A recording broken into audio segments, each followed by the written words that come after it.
આમ આદમી પાર્ટીએ સતત બીજા દિવસે પોતાનો વિરોધ ચાલુ રાખીને શહેરભરમાં લાગેલા સન્માન સમારોહના પોસ્ટર ઉપર પોતાના વિરોધ દર્શાવતા બેનરો લગાવી દીધા છે, જેમાંથી વિરોધ વધુ વકર્યો છે.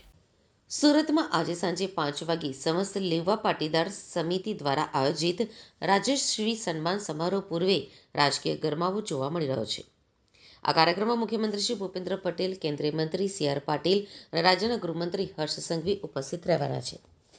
જોકે આ ભવ્ય કાર્યક્રમના આયોજન વચ્ચે જ આમ આદમી પાર્ટીએ સતત બીજા દિવસે પોતાનો વિરોધ ચાલુ રાખીને શહેરભરમાં લાગેલા સન્માન સમારોહના પોસ્ટર ઉપર પોતાનો વિરોધ દર્શાવતા બેનરો લગાવી દીધા છે, જેનાથી વિવાદ વધુ વકર્યો છે.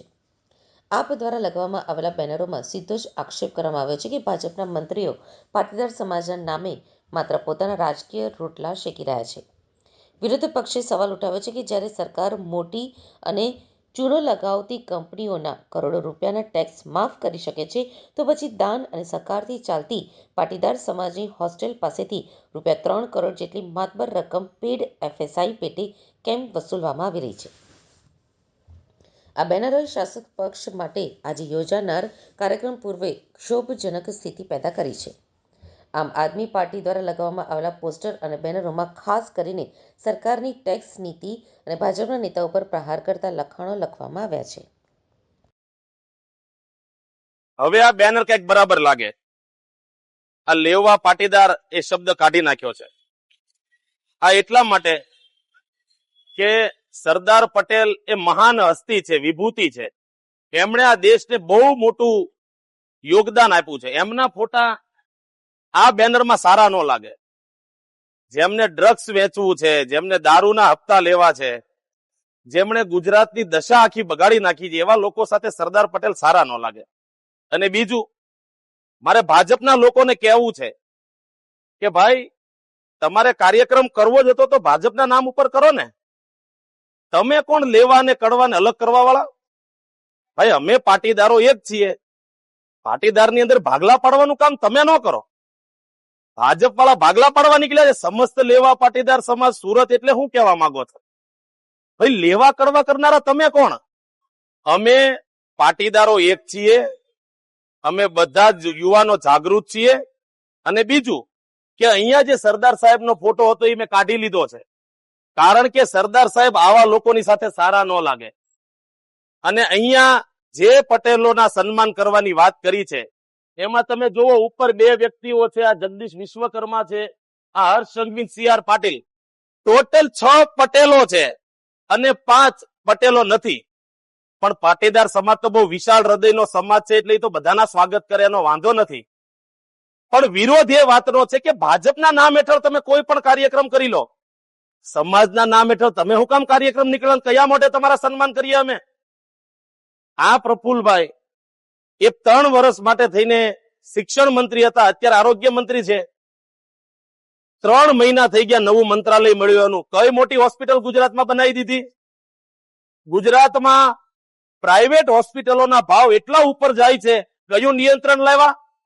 આપણને સૌને ખબર છે કે જ્યારે ઉદ્યોગપતિઓના દેવા માફ કરવાની વાત હોય તો આ ભાજપી સરકાર, આ ભાજપના મંત્રીઓ, આ ભાજપના સાંસદો તમામને એમાં રસ હોય છે કે એમના માનીતા, એમના મિત્રોના દેવા માફ થાય. પરંતુ બીજી બાજુ જ્યારે પટેલ સમાજ દ્વારા એક સરસ મજાના સંકુલનું આયોજન કરવામાં આવ્યું છે, સંકુલ બનાવવા માટે એ જ્યારે સુરત મહાનગરપાલિકા પાસે પેઇડ એફએસઆઈના જે પૈસા છે માફ કરવા માટેની ખાલી દરખાસ્ત છે, તો સુરત મહાનગરપાલિકામાં છેલ્લા 30 વર્ષથી એટલે કે ટ્રિપલ એન્જિનની સરકાર અને પ્રથમ નાગરિક તરીકે જવાબદારી નિભાવતા એવા ભાઈ શ્રી દક્ષેશભાઈ બાવાણી, કે જે પોતે પટેલ સમાજમાંથી આવે છે, પટેલ સમાજનું નેતૃત્વ કરે છે, ત્યારે એ પણ આમાં રસ દાખવતા નથી અને હાથ પર હાથ ધરીને બેઠા છે. અને પેડ એફએસઆઈના પટેલ સમાજના જે સંકુલ બનવા માટેની જે પેડ એફએસઆઈ 3 કરોડ રૂપિયાની વાત છે, તો એ પણ વસૂલવા માટે તૈયાર છે. આજે ખૂબ દુઃખની વાત એ છે કે જ્યારે આજે ભાજપના મંત્રીઓનું સન્માન થવાનું છે, જે ભાજપના મંત્રીઓનું સમાજના નામે સન્માન થવાનું છે, ત્યારે આ મંત્રીઓએ સમાજ માટે શું કર્યું? આજે સમાજના કેટલા લોકો હેરાન થાય છે, રત્ન કલાકારો હેરાન થાય છે, ટેક્સટાઇલ ઉદ્યોગમાં કામ કરતા ભાઈઓ હેરાન થાય છે, આજે મધ્યમ વર્ગના લોકો હેરાન પરેશાન થાય છે, ગુંડાગર્દીની આતંક ખૂબ વધી ગયો છે. આજે છોકરાઓ નશાના રવાડે ચડી રહ્યા છે, બેફામ નશાનું વેચાણ થઈ રહ્યું છે. આવા તમામ પ્રકારના પ્રશ્નો વરાછા સહિત તમામ જગ્યાઓ ઉપર છે. પરંતુ આ સમાજના લોકો પ્રત્યે લાગણી હતી, ના તો અત્યાર સુધી ક્યારે સમાજ માટેના મુદ્દાઓ ઉઠાવ્યા છે.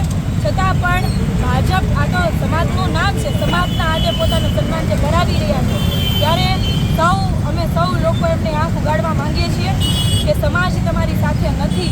માત્ર તમે આ દેખાવો કરો છો, પોલીસને આગળ રાખીને તમારા પોકળ દાવાઓ અને ખોટી ઘૂસપેઠ કરવાની વાત છે, જે અમે એને રિયલાઇઝ કરાવવા માંગીએ છીએ અને માંગણી પણ કરીએ છીએ કે તમે સમાજ માટે અત્યાર સુધી તો કાંઈ કર્યું નથી, પણ તમે શિક્ષણ વ્યવસ્થા આપવામાં, બાળકોને સારા શિક્ષણ આપવામાં તમે નિષ્ફળ નીવડ્યા છો. ત્યારે પટેલ સમાજ જ્યારે સંકુલ બનાવી રહ્યો છે, ત્યારે તમે સંકુલમાં 3 કરોડની જે FSI છે માફ કરો.